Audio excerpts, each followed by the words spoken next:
Col sindaco Franco Vitale di Rosolina per fare il punto della situazione Covid oggi, martedì 10 novembre. Come va, sindaco? Allora, buona giornata a tutti. Come va? Va discretamente bene.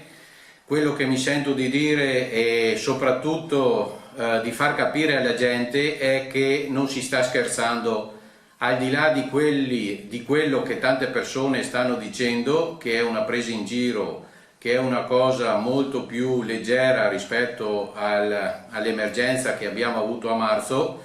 Per me, e questo è il mio parere, e dopo ognuno è libero di criticare e di dire la sua, non è da sottovalutare questo momento, anche perché abbiamo l'inverno davanti e abbiamo soprattutto quello che da parte di tante persone è il menefreghismo rispetto a quelle che sono le regole che ci vengono dette, ma soprattutto che ci vengono date in ogni momento da parte degli organi competenti.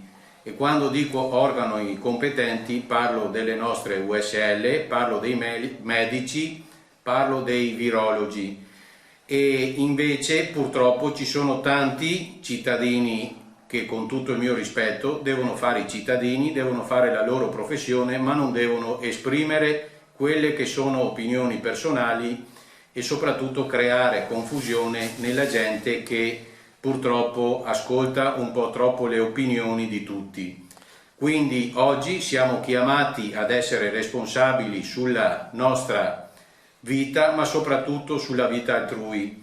Se le forze dell'ordine, se il personale sanitario sta mettendo a repentaglio in ogni momento la propria vita, è perché lo fa per professione, ma per vocazione, e perché noi ci crediamo più furbi di altri. Non vedo assolutamente nella maniera più semplice che questi qua se ne fregano del rispetto delle regole. Quindi il mio appello è quello del buonsenso, del rispetto del distanziamento sociale, del rispetto dell'uso delle mascherine, e tutti insieme, lavorando con semplicità ma soprattutto con responsabilità, sicuramente ce la facciamo. Purtroppo a me fa male parlare con le forze dell'ordine e aver detto di fare alcuni controlli mirati in borghese proprio per cercare di stanare quelli che si ritengono furbi nel fare assembramenti e nel non rispetto delle regole. Quindi andremo a fare dei controlli mirati proprio per cercare di dare nella maniera semplice e tranquilla quella che è il rispetto della regola.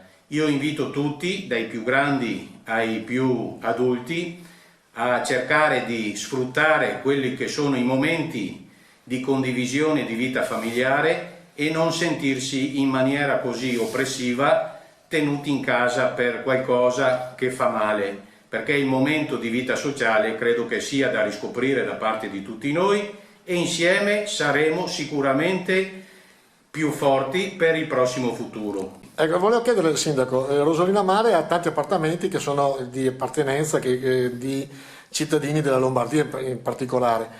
C'è stata una migrazione in questo momento come quella che si presumeva e si è riuscita a controllare in marzo? Allora sì, c'è stata la migrazione sia a Rosolina Mare che anche ad Albarella.